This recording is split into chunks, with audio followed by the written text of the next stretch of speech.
Assalamualaikum warahmatullahi wabarakatuh. Nama saya Arifki Fajar Nugroho, nomor NPM 2070616.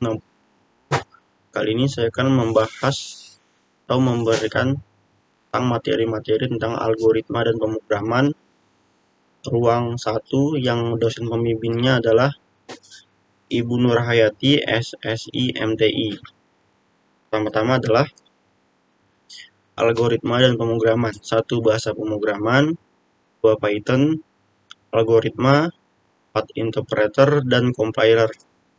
Selanjutnya 5 ada identifier, nilai dan tipe data, 6 input, output, flowchart dan percabangan, 7 ulangan, 8 list data. Selanjutnya 9 modul, 10 fungsi tambahan, 11 fungsi rekursif, 12 manipulasi string. Nah, 1. Bahasa pemrograman. Bahasa pemrograman program adalah kumpulan instruksi-instruksi yang diberikan kepada komputer untuk melaksanakan suatu tugas atau pekerjaan. Bahasa pemrograman adalah bahasa komputer yang digunakan dalam menulis program.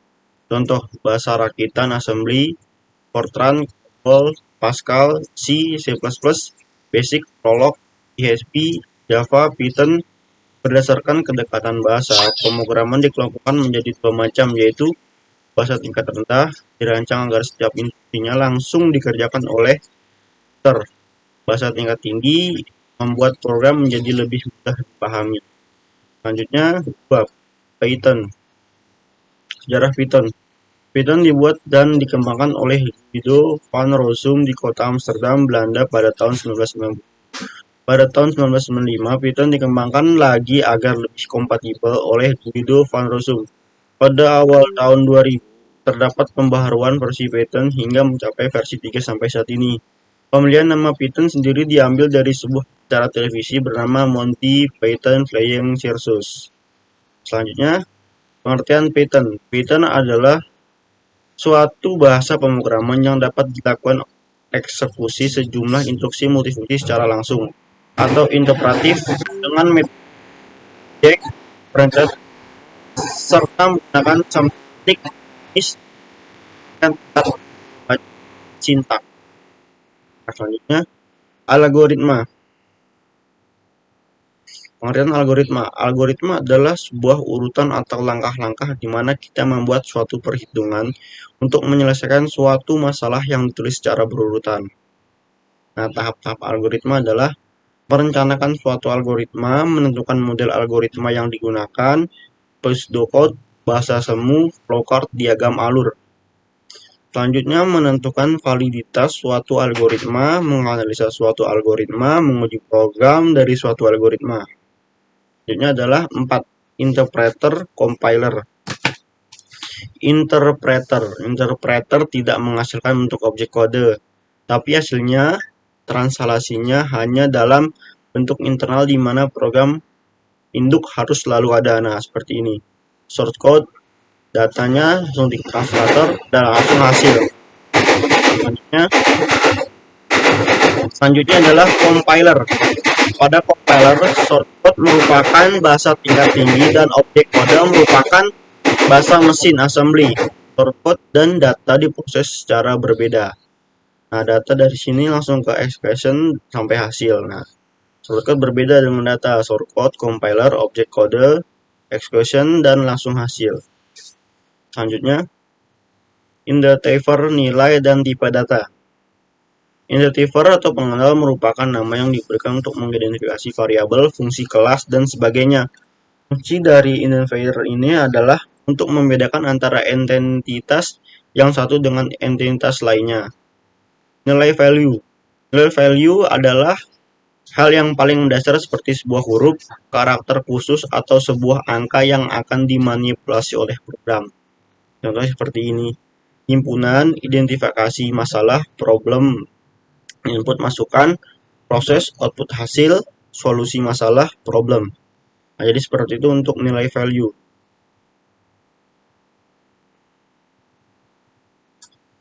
Nah, selanjutnya, tipe data. Tipe data yang digunakan dalam bahasa Python ada 6, yaitu bilangan, number, string, list, tuple, set, dictionary. Nah, tipe data itu ada 16 dan 6 bahasa.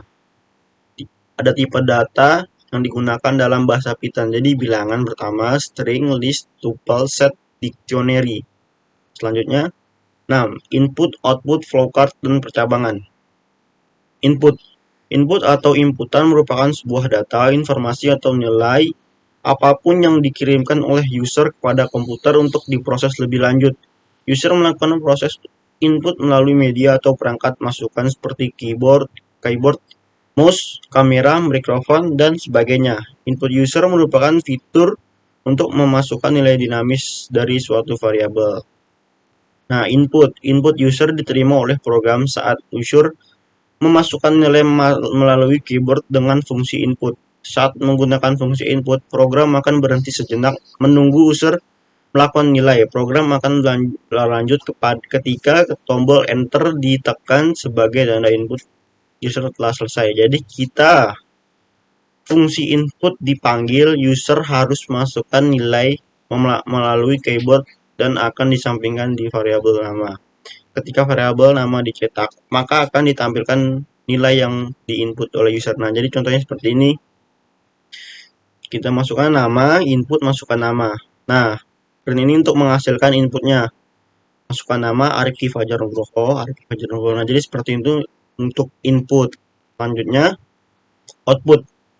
Output atau keluaran merupakan nilai data atau informasi yang dikirimkan oleh komputer kepada user setelah tahap pemrosesan tertentu. Output dapat berupa teks, gambar, suara, atau informasi yang dicetak di atas kertas.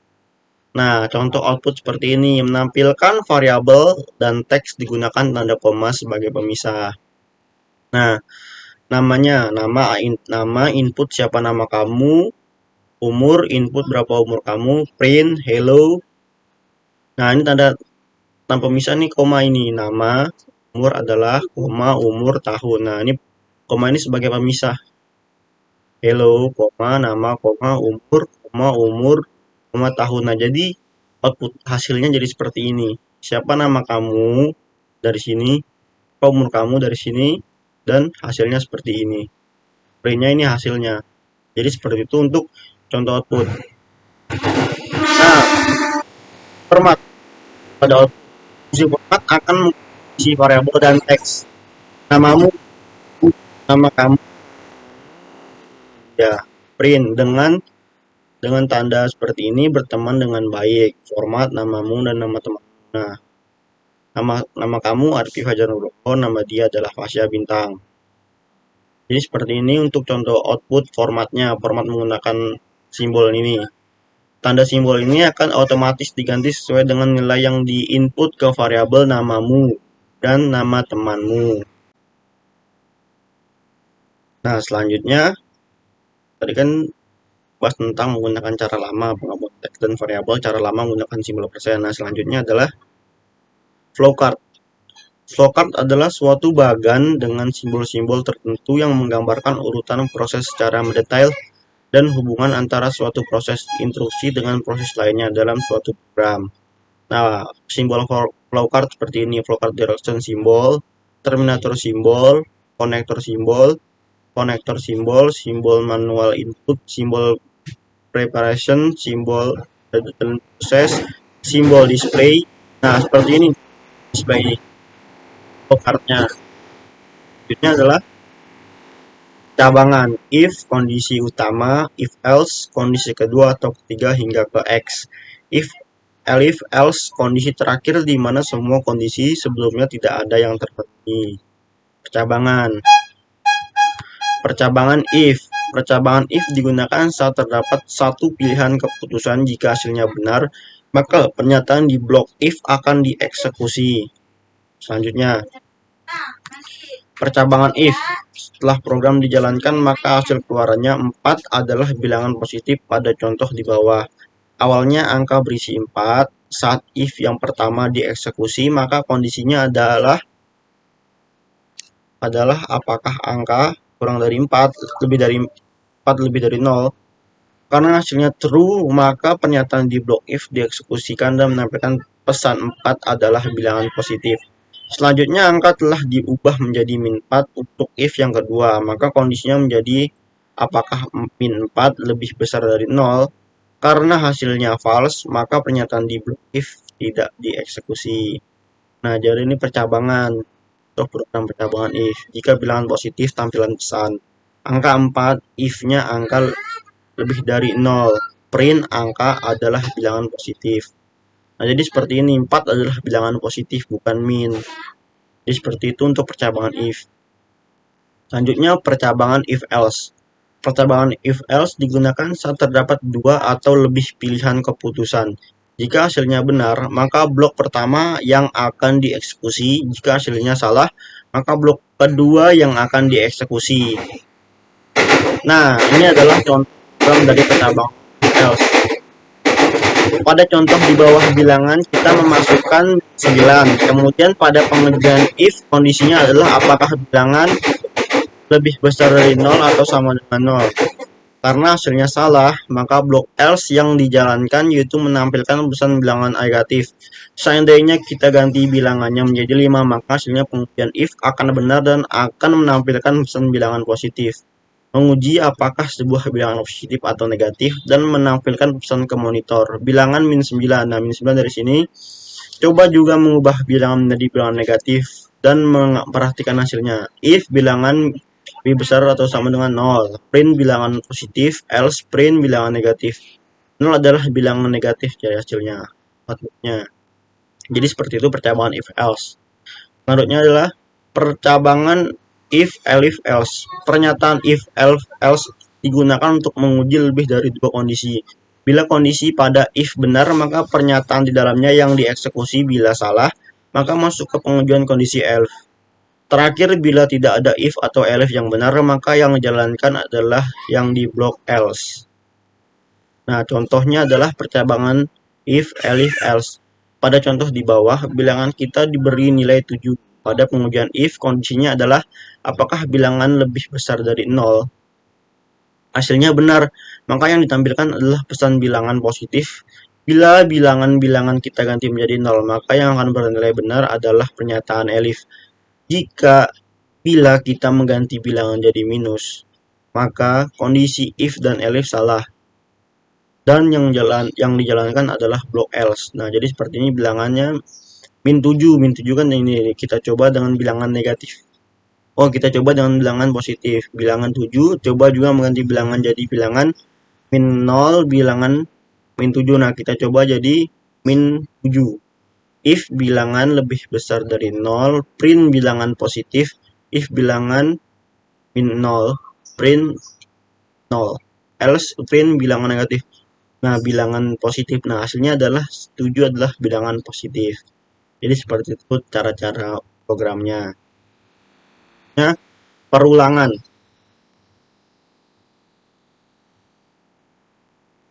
Perulangan adalah perulangan juga merupakan tes kondisi. Bila hasil tes kondisi true, maka blok kode kembali dieksekusi. Tapi jika false, maka keluar dari perulangan. Di Python, perulangan bisa dilakukan dengan 2 cara atau metode, yaitu 1 menggunakan for, 2 menggunakan while. Perulangan. Nah, contoh program perulangan menggunakan for. Perulangan terjadi sampai looping mencapai elemen atau anggota terakhir dari sequence. Bila loop sudah sampai di ke elemen terakhir dari sequence, maka program akan keluar dari looping. Programnya adalah program jumlah bilangan dalam satu list.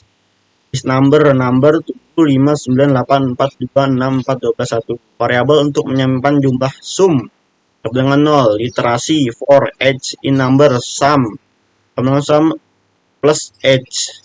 Output jumlah semuanya 58. Dan dari sini 58 jumlah semuanya. Print jumlah semuanya, sum jumlah semuanya adalah 58 dari number ini. Jadi seperti itu contoh dari program perulangan menggunakan for. Selanjutnya, perulangan menggunakan while. Nah, ini adalah perulangan menggunakan while. Contoh programnya. Perulangan menggunakan while akan menjalankan blok pernyataan terus-menerus selama kondisi bernilai benar. Iterasi akan terus berlanjut sama kondisi benar. Jika kondisi salah, maka program akan keluar dari while dan lanjut ke baris pernyataan di jalur while. Nah, jadi seperti ini. Code 0, while code, print the code is count.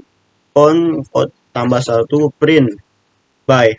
Nah, jadi perulangannya seperti ini. Nah, the count ini adalah perulangannya, kata-kata perulangannya 7 sampai dengan 7. 1, 2, 3, 4, 5, 6, 7. Nah, ini adalah 7 adalah perulangannya. Print goodbye ini adalah kata-kata terakhirnya goodbye. Nah, jadi seperti itu perulangan menggunakan while. Selanjutnya 8. List data. List data adalah tipe data yang paling serbaguna yang tersedia dalam bahasa Python yang dapat ditulis sebagai daftar nilai yang dipisahkan koma, item, antar tanda kurung, siku. Hal penting tentang daftar adalah item dalam list tidak boleh sama jenisnya. Cara mengakses nilai di dalam list Python adalah list 1 algoritma, nah koma sebagai pembeda, pemrograman 1999, 2001, list 2 1, nah koma ini sebagai pembeda 1, 2, 3, 4, 5, 6, 7, dan 8. Print list 1, list 1, 1, print 2, list 2, 1, 4, list 2. Nah, jadi seperti ini untuk outputnya list data. Jadi seperti itu contoh dari program dari list data. Nah, selanjutnya adalah 9, modul. Modul dibuat file seperti ini, src, script utama, pi, matematika. Pi ini adalah kode dari Python. Rencana, file script utama .py adalah file yang kita akan running. File matematika py adalah file yang akan kita jadikan modul. Karena itu bukan file matematika py. Kemudian tuliskan kode program berikut. Nah, ini adalah contoh kodenya.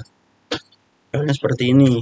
Def luas persegi, sisi, return sisi, def luas lingkaran, radius, return pi, radius. Jadi seperti itu modul. Nah, 10 fungsi tambahan. Fungsi tambahan. Fungsi adalah grup atau blok program untuk melakukan tugas tertentu yang berulang. Fungsi membuat kode program menjadi reusable. Artinya hanya didefinisikan sekali saja. Dan kemudian bisa digunakan berulang kali dari tempat lain di dalam program. Fungsi memecah keseluruhan program jadi bagian-bagian yang lebih kecil. Dengan semakin besarnya program, maka fungsi akan membuatnya menjadi lebih mudah diorganisir dan di-manage. Def siapa nama fungsi ini untuk menyapa seseorang sesuai nama yang dimasukkan sebagai parameter. Nah, nanti kita masukkan dari outputnya. Print hi, nama, apa kabar. Pemanggilan fungsi output hi Ali, apa kabar, sapa Arif Fajarnugroho. Nah, jadi outputnya seperti ini. Hi Arif Fajarnugroho diucapkan oleh Ali. Nah, hasilnya dari sini. Output dari hi Ali, apa kabar. Jadi seperti itu untuk fungsi tambahan. Selanjutnya adalah fungsi rekursif.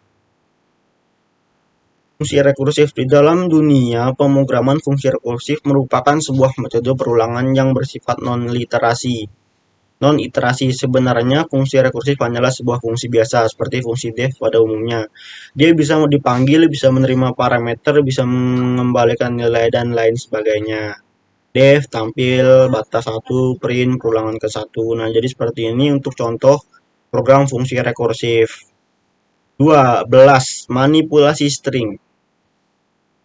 Manipulasi string adalah salah satu bagian penting dari pemrograman karena sangat membantu untuk memproses data jenis non-numerik seperti nama, alamat, jenis kelamin, pekerjaan, deskripsi, dan banyak lagi. Ada beberapa fungsi bawaan Python yang dapat digunakan untuk melakukan manipulasi string, yaitu slice, len, split, join. Nah, seperti itu. Manipulasi string. Slice digunakan untuk mengambil nilai substring dari sebuah tipe data string. Di Python, slice didefinisikan dengan tanda siku mirip dengan yang dibahas tentang bagaimana mengambil karakter teks pada string. Ini adalah program belajar slice dengan mudah. Print hasilnya, contoh print hasilnya. Jadi hasil outputnya seperti ini, hasil belajar slice dengan mudah, slash day, dan belajar. Seperti ini contoh programnya. Manipulasi string. Len merupakan fungsi Python yang digunakan untuk menghitung jumlah karakter pada string. Contoh belajar slash print len contoh 13. Nah, jadi seperti ini contoh program dari manipulasi string. Manipulasi string. Split merupakan fungsi yang digunakan untuk memecah string menjadi isi dan berisi beberapa string yang lebih kecil, misalkan seperti contoh digunakan pemisah berupa spasi. Belajar slice dengan mudah. Print, contoh split. Nah, spasinya ini. Koma ini ada pemisah. Jadi seperti itu contohnya. Manipulasi string. Join merupakan kebalikan dari split yang menggunakan untuk membungkus atau mengubah list yang mesin string dan menjadikan satu. Contoh belajar slash dengan mudah, semoga berhasil. Belajar slash dengan mudah, semoga berhasil. Terima kasih. Mungkin itu saja yang bisa saya sampaikan atau saya presentasikan. Mohon maaf jika ada salah kata atau salah materi, dan apabila ada yang kurang-kurang dari materi saya, dari PPT saya, mohon dimaafkan, dan mohon maaf jika ada suara-suara yang kurang jelas. Wassalamualaikum warahmatullahi wabarakatuh.